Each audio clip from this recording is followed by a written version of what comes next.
Hello everyone, welcome back to the channel. In this video we will take a look at the eToro platform. I will show you how to buy, how to sell, and how to do everything on the platform. So let's get straight into it. I have been using eToro for over 3 years, so I believe I have some experience trading at this platform. You can see on this right pane that you have a few options to do. You can just go to the home page, which will bring you to your portfolio overall. You can just check your performance in the past 12 months, year to date, 1 month, and you will also see some news feed that's right here. There will be some people that you follow or some stocks that you have in your portfolio. The social aspect of the platform is really nice, so you can just watch and how people are arguing about stocks and doing their analysis of the stocks. You can take a look also at the big movers, which are just the stocks that are moving a lot. They for example gained a lot of money or they lost a lot of money. Another thing you can do is just go to the watch list. The watch list is just the list of stocks that you want to watch. It doesn't mean that you own the stock, it just means that you put it into your watch list. It's just a list of stocks you want to follow. For example, I have plenty of stocks here. It doesn't mean I own them, it just means that I have them available quickly when I want to take a look, for example, at how they are performing. Then you have the portfolio tab. In here, this is the most important one. In here you will see your portfolio. You can sort it by amount of units you have invested, by the price, by the amount of money you have invested in it, by the profit in dollars or profit in percentage, and the value of the asset. You can actually edit these fields out at here, and when you click on this customize columns, you can for example change these units into something completely different, like this one, and just click apply and you will see nothing. It will just change the columns, but it's nice thing that you can customize it, the view to fit your needs. So this is essentially the portfolio tab. You will see also the cash balance available, how much money you have invested, your profit or loss, and the current portfolio value. Another cool thing you can do is click on this discover pane, which will bring you a lot of popular investors, maybe even myself, because I am a popular investor on that platform. But it will also show you, a lot of stocks you can invest into, crypto, NFTs, ETFs, commodities, currencies, a lot of stuff. So you can use it in order to find some interesting stock you might want to research, or find some interesting people you might want to copy. So whenever you find some stock you want to take a look at, you just click on that, or you can search it via this search bar at the top of the page. You can also find people in here, so this is quite a useful thing, the search bar. Whenever you click on a stock, you will see a quick overview, the price performance, some indicators. You will also see ESG and maybe even some news. Yeah, there is a news tab in here. You can take a look at the sentiment of the stock, around the stock. You can take a look at the latest news. So this is quite useful in case your stock went up or down and you want to find out why. I would say this is quite a nice tool. You can take a look at the stats, but in my opinion, this doesn't have that much data, and a lot of times the data is actually wrong. So I would be very careful about trusting this data. I usually prefer something like Yahoo Finance or some other website that I trust with the data.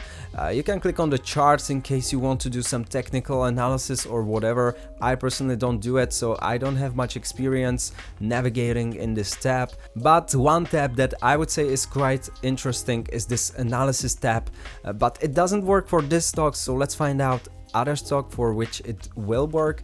For example, Apple is quite a large company. I think it should work for Apple. So you can see analysts target price, which means what the price they are expecting Apple stock to have in 1 year. So a lot of them are expecting that Apple stock will go higher. They are expecting that it will rise 23% from this current level. Most of the analysts want to buy the stock, some of them want to hold, and only 4% want to sell. You can actually read the entire analysis from those analysts in case you want to do that. You can also take a look at the hedge fund activity. You can, for example, find out that Warren Buffett has been adding to this position, and he added 0.44%. So this is quite a nice tool. You can also take a look at this insider trading, which I would say is quite useful because, for example, the people that are in the charge of the company, they should know the best about where the company is headed. So I think this is quite useful for doing your research. When we go back to the top, you can click on this add to watch list, which will add this stock into your watch list. You can actually create multiple watch lists and then switch between them. For example, I will just add it into this or remove it from this my watch list. Whenever you click, you will see this check mark, which means it was added to this watch list. Whenever you click on that check mark again, it will remove it from the watch list. You can actually create a new watch list whenever you want. Okay, but when you decide to buy the stock, you can just click on this invest button, which will bring you this dialog. So let's talk about the things that we can do right here. First of all, we can set the rate, so the price that we want to buy the stock at. By default, it is this at market, which means whatever the price is right now, I just want to buy. I don't really care whether the price moves up 10 cents or down 10 cents. I just want to buy and be over with it. That's, I would say, if you are a beginner, this is the best scenario you want to use. You can also switch it to some fixed rate. So for example, I want to say I want to buy the Apple stock, but I want to buy it at lower price. I want to buy it whenever it will be $147. So if I do that, it will create a sort of pending order, which will go to the stock exchange, and it will wait for someone who will be willing to sell the shares at this price, which means this order doesn't have to get executed. It's very possible that Apple stock will just go up and I will not buy any stocks because of this price. So I personally prefer to use this market rate, where I just specify the amount or the number of shares I want to buy, and I don't really care about few cents. So yeah, this is the at market settings. You can also set up how much money you want to invest. So for example, you can use this dollars. For example, setting $100, it will tell you how many units of the stocks you are buying, how much percentage of the equity you are investing into it, and your exposure, which should be always equal to this amount. You can switch it also to units. So for example, I want to say I want to buy one entire stock, which will say, oh, you will need $147 in order to do that. But I personally just prefer saying it in US dollars. So for example, I want to buy for $100. It's quite easy. eToro offers fractional shares, so I would say it's quite easy to do this. But this is the important part. So in here, you can specify a stop loss, which means essentially if your position goes down by some amount, you want to automatically sell. I personally prefer to have no stop loss. And this second tab is specifying the leverage. It's very important to have it on the X1, which means you are buying the underlying asset. If you want to use leverage, which means the trade will be magnified, you will essentially borrow money in order to buy more stock. You can use this leverage, but you also need to notice that this is now a CFD trade, which means you are not buying the underlying stocks, and you will have a overnight fee over the day and over the weekend. So be very careful with this leverage. For most beginners, what you want to do is use the X1 leverage, which means you just buy the stocks, you want to hold it, you don't want to do any of those crazy CFD stuff. The next very important thing is this take profit, which will by default be set to 10 times the amount you are investing in. I personally prefer to have no take profit on the trade. So my personal expectation is set this to no take profit. And now we can notice that it actually added a stop loss for me. The stop loss is now currently at minus $10. I want to have no stop loss, so I will just select it. I think the stop loss was automatically added when I was switching this leverage. Okay, so that's essentially the setting you want to do when you want to buy a stock.